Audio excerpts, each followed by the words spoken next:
പട്നയിലൊരു വലിയ മലയാളി സമൂഹമുണ്ട്. പക്ഷേ ഇപ്പോഴത്തെ കുഴപ്പം എന്താണെന്ന് പറഞ്ഞാൽ അവധിക്കാലമായതുകൊണ്ട് കുറേ ആൾക്കാർ നാട്ടിൽ പോയതല്ലേ. ലാലു നിതീഷ് ഈ രണ്ട് പ്രധാനപ്പെട്ട നേതാക്കൾ വിരമിക്കൽ പ്രായത്തിലേക്ക് പോവുകയാണല്ലോ. തേജസ്വി യാദവ് പിന്നെ ഇവർക്ക് ശേഷമുള്ള ബീഹാറിൻ്റെ ഒരു പിന്തുടർച്ചയ്ക്ക് അവകാശപ്പെടാൻ പറ്റുന്ന വലിയ നേതാവായി വളരുന്നുണ്ടോ? തീർച്ചയായും അദ്ദേഹത്തിൻ്റെ യുവത്വം ആ രീതി വളരുന്നുണ്ട്. പക്ഷേ ഈ ഒരു പാർലമെൻറ്റ് ഇലക്ഷന് അത്ര ഒരു ഇത് കാണുന്നില്ല. ചിലപ്പോൾ അടുത്ത അസംബ്ലി ഇലക്ഷനിലേക്ക് ഒന്നുകൂടെ ഇതാകാനുള്ള സാധ്യതയുണ്ട്. അയാൾ മുഖ്യമന്ത്രിയാകാൻ സാധ്യതയുണ്ടോ? ജനങ്ങൾ ഒരു മടുപ്പ് വരുന്നുണ്ട്. ഒരു പുതിയ മുഖ്യമന്ത്രിയെ ആഗ്രഹിക്കും. അങ്ങനെ ഒരു മാറ്റത്തിന് സാധ്യതയുണ്ട്. കുറച്ച് മുൻതൂക്കം ബി ജെ പിക്കും അവരുടെ സഖ്യകക്ഷികൾക്കുണ്ടെന്നാണ് തോന്നുന്നത്. ഒരു 40 സീറ്റോളം 33 സീറ്റോളം. ഡോക്ടർക്ക് രാഷ്ട്രീയ പ്രവർത്തനം ഉണ്ടോ? കോളേജിലുണ്ടായിരുന്നു നേരത്തെ. പട്ന എനിക്ക് ഭയങ്കര ഇഷ്ടം. നാട്ടിൽ നിന്നെക്കാട്ടിലും നമുക്ക് ഇവിടെയാണ് ഇഷ്ടം.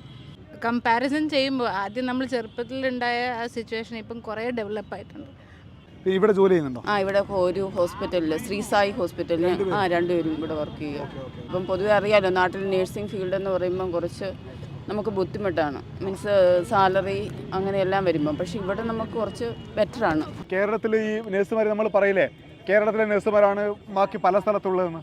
അത് എന്തുകൊണ്ടാണെന്നുള്ളൊരു ഉത്തരമാണ് ഇവർ പറഞ്ഞത്. അതായത് കേരളത്തിൽ മെച്ചപ്പെട്ട ശമ്പളവും സാഹചര്യം ഉണ്ടെങ്കിൽ ആളുകൾ കേരളത്തിൽ നിൽക്കൂല്ലേ. ഇവിടെ എന്ന് വെച്ചാൽ അറിയുന്ന പോലും ഇല്ല. എന്നാൽ ഇലക്ഷന് ചോദിക്കണം. ഇനി ജസ്റ്റ് തലേദിവസം ആകുമ്പോഴത്തേക്ക് ഒരല്പം ബഹളമൊക്കെ കാണാം ഇവിടെ. എനിക്ക് നിതീഷ് കുമാറായിരുന്നു ഇവിടെ ഉള്ളതിൽ.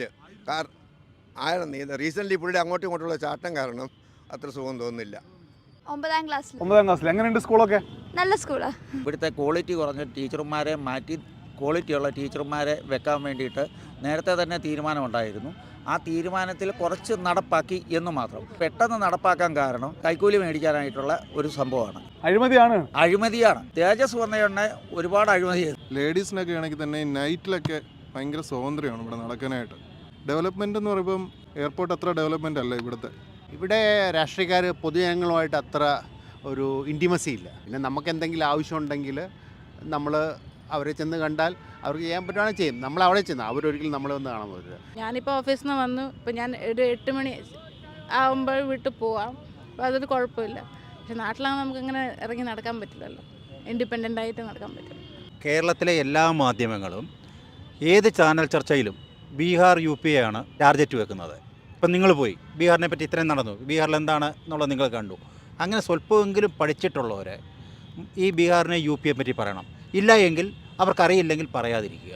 അങ്ങനെ ഒരു പരാതി ഉണ്ടെങ്കിൽ നമ്മളത് പരിശോധിക്കേണ്ടതാണ്, തിരുത്തേണ്ടതാണ്. പട്നയിൽ വന്നു, മലയാളികളെ കണ്ടു, കുറേ പേരെ കൂടി കാണാൻ പറ്റുമായിരുന്നു. പക്ഷേ ഇവിടെ അവധിയായതുകൊണ്ട് അവർ നാട്ടിൽ പോയത് കൊണ്ടാണ്. എന്തായാലും തിരഞ്ഞെടുപ്പ് ചർച്ചകൾ സജീവമാണ്. നമുക്ക് വോട്ടർ സൈക്കിൾ ഡയറി യാത്ര തുടരാം പട്നയിൽ നിന്ന് മറ്റൊരിടത്തേക്ക്.